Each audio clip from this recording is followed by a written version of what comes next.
이번 9월 FOMC 이후 시장 흐름이 어떻게 될지가 주요 관심사 중 하나인데요. 일단 간밤 뉴욕 증시는 FOMC 금리 결정을 하루 앞두고 눈치 보기 장세에 들어갔습니다. 그동안 금리 인하에 대한 기대감으로 시장이 며칠 내리 상승세를 이어가면서 차익 실현 매물이 나온 데다가 오늘 나온 지표들도 예상보다 경제가 강하다는 것을 나타내면서 금리 인하 트레이드에 약간의 되돌림이 나왔습니다. 마감 사항 보면 오늘 다우지수가 0.27% 빠졌고요. S&P 500 지수와 나스닥 지수는 각각 0.13%, 0.07% 소폭 내렸습니다.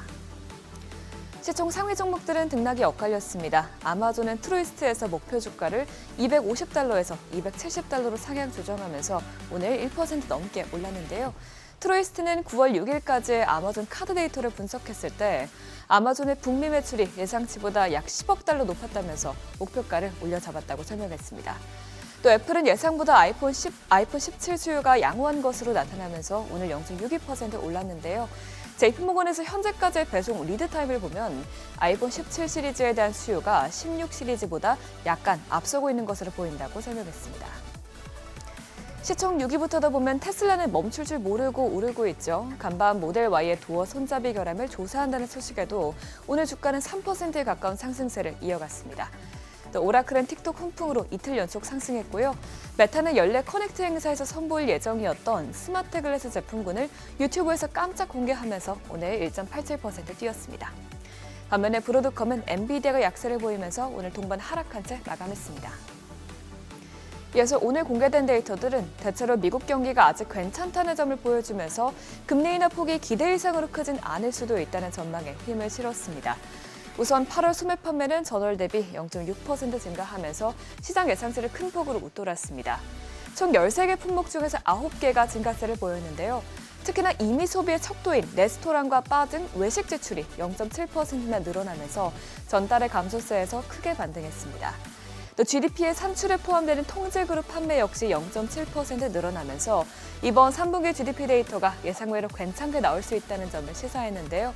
이를 보고 전문가들은 고용시장 약세에도 불구하고 소비자들에게는 아직까지는 큰 타격이 없다면서 이번 결과는 장기적으로 비둘기파의 기대를 일부 줄이는 효과가 있을 수 있다고 평가했습니다. 이어서 미국의 산업 생산도 전달의 마이너스에서 다시 플러스로 전환했습니다. 이번 발표치는 0.1%로 나왔는데요.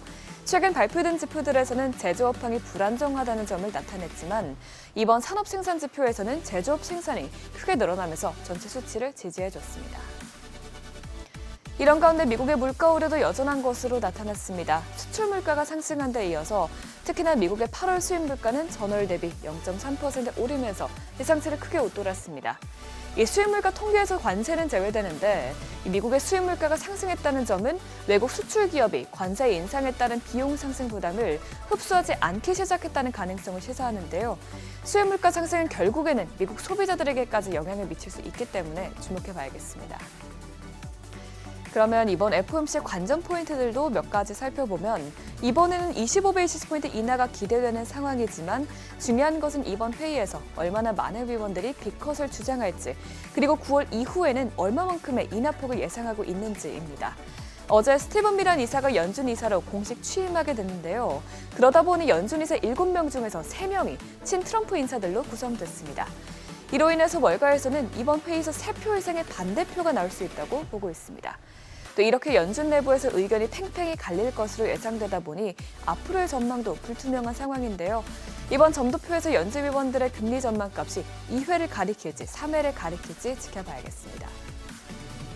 그래도 앞으로의 증시 전망은 좋습니다. 물론 강한 데이터들은 금리 인하에 대한 기대감을 일부 축소시킬 수 있지만 월가에서는 오히려 경제가 뒷받침해주고 있기 때문에 앞으로 금리 인하 사이클에서 증시가 더 오를 수 있을 것이라고 내다보고 있습니다. 노스라이트 에셋 매니지먼트는 경제의 회복력과 금리 인하가 겹쳐지면서 강세장이 지속될 것이라면서 특히 1년 중 가장 약세를 보이는 달에 시장이 하락하지 않는다면 이는 저점 매수를 해야 할 강력한 신호라고 밝혔습니다. 다만 일각에서는 이번 FOMC가 셀더 뉴스 이벤트로 전환될 수 있다고 보고 있기 때문에 예의주시해 볼 필요는 있겠습니다. 국채금리는 지표 발표 직후에는 큰 폭으로 올랐지만 이내 다시 9월 금리 인하에 대한 기대감 속에 하락세로 전환했습니다. 네, 2년물 금리는 0.02%포인트 빠졌고요. 10년물 금리는 소폭 내렸습니다. 금은 연거푸 사상 최고치 랠리를 이어가고 있습니다. 역시 금리 인하에 대한 기대감과 더불어서 지정학적인 갈등이 곳곳에서 일어나자 안전자산을 해칭하는 수요도 몰리고 있기 때문인데요. 오늘 금선물은 0.22% 오르면서 이제 온스당 3,727달러를 가리켰습니다. 마지막으로 국제유가는 이스라엘이 가자 지구 중심 도시인 가자시티에 지상군을 전격 투입했다는 소식이 나오면서 상승폭을 키워나갔습니다. 오늘 WTI와 브렌트유는 각각 1.93%, 1.6% 급등 마감했습니다. 굿모닝 마켓이었습니다.